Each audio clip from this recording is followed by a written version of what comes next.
స్కూల్స్‌కి సంబంధించి సార్ ఇప్పుడు మనం ప్రభుత్వ పాఠశాలల్లో చాలా చోట్ల గూడా వసతులలేమి ఇయన్నీ మ అసౌకర్యాలు ఉండేవి సార్. నేను ఈ సభ ద్వారా ప్రభుత్వం దృష్టికి తీసుకుపోతున్నటువంటి అంశం ఏందంటే సార్, ప్రతి స్కూల్‌కి వీక్‌లో ఒకసారి ఎస్ఐ, ఒకసారి ఎంఆర్ఓ, ఒకసారి ఎంపీడీఓ, ఒకసారి వివిధ శాఖలకు సంబంధించినటువంటి అధికారి పోయి ఆ శాఖకు సంబంధించినటువంటి అంశాలు గనుక మనం స్కూల్ స్థాయిలో గనుక పిల్లలకు చెప్పగలిగితే కొంత పిల్లల్లో అవగాహన వచ్చేటువంటి అవకాశం ఉంది ఈ శాఖల పట్ల. తర్వాత ఇంకొకటి ఒకసారి ఒక పోలీస్ అధికారి అక్కడికి పోతే పోలీస్ వ్యవస్థ ఏంది, ఎట్లా ఉంటుంది, పోలీసులు ఎలాంటి సందర్భాల్లో నిర్ణయాలు తీసుకుంటారు, కేసులు కడతారు అనేటువంటి ఇవన్నీ వివరాలు కనుక చిన్న మన స్కూల్ ఎడ్యుకేషన్ టైంలోనే పిల్లలకు కొంత అవగాహన కల్పించగలిగితే పిల్లల్లో కొంత పరివర్తనలో మార్పు వచ్చే అవకాశం ఉంటుంది సార్. కుల వృత్తుల విషయంలో కూడా సార్ ఇటీవల కాలంలో గణపతులు తయారు చేసేటువంటి వాళ్ళు వస్తూ ఉన్నారు సార్ చాలా దూరం నుంచి. ఇక్కడ ఉన్నటువంటి కుమ్మరి వాళ్ళు ఆ పని చేయగలుగుతారు సార్.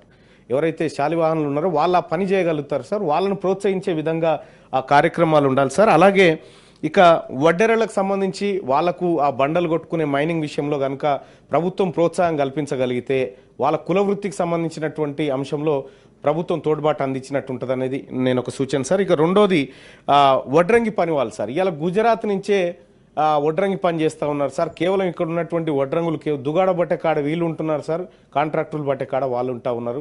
ఈ రకాలుగా కుల వృత్తులన్నీ కొద్దిగా డిస్టర్బ్ అవుతూ ఉన్నాయి సార్. సో వీళ్ళకు కూడా నైపుణ్యాలు పెంచేటువంటి కార్యక్రమాలను ప్రభుత్వం చేస్తే బాగుంటుందనేది నా సూచన సార్. కార్పొరేట్ హాస్పిటల్ సార్, ప్రతిరోజు నా ఆఫీస్కి 100 మంది వస్తారు సార్. చిన్న పిల్లలకు వైద్యం ఎక్కడికి పోయినా కార్పొరేట్ ఆసుపత్రిలో మొన్ననే గౌరవ పెద్దల నర్సిరెడ్డి గారు ఆయన పిటిషన్ నేను చూడడం జరిగింది సార్. గిడ కోసుకపోతే 33,000 రూపాయలు ఏం లేదు సార్. వెనకట పుటపుటాలం రాసి పెట్టుకుంటే వచ్చిపోయాయి సార్ మనకు వెనకట. కానీ 33,000 రూపాయలు 40,000 రూపాయలు దానికి బిల్లు వేసినారు సార్. ఈ రకంగా లక్షల రూపాయలు దోపిడీకి గురవుతున్నాయి సార్ కార్పొరేట్ వ్యవస్థలో. వాటిని కూడా ఏదైతే ప్రైవేట్ స్కూళ్ళను ఫీజు నియంత్రణ ఎట్లయితే చేయాలనుకుంటున్నామో ప్రైవేటు హాస్పిటల్లో కూడా ఈ ఛార్జీల నియంత్రణ విషయంలో ఒక చర్యలు తీసుకోవాలి సార్. ఇక అలాగే కల్తీ పాల విషయం కూడా తమ దృష్టికి తెస్తా ఉన్నాం సార్. సభ ద్వారా అనేకమైనటువంటి కల్తీ పాలు మార్కెట్లో చలామణి అవుతా ఉన్నాయి సార్. వాటిపైన కూడా ప్రత్యేక దృష్టి పెట్టి కల్తీ నివారణ కోసం చర్యలు తీసుకోవాలని చెప్పి తమరి ద్వారా రిక్వెస్ట్ చేస్తూ ఉన్నారు సార్.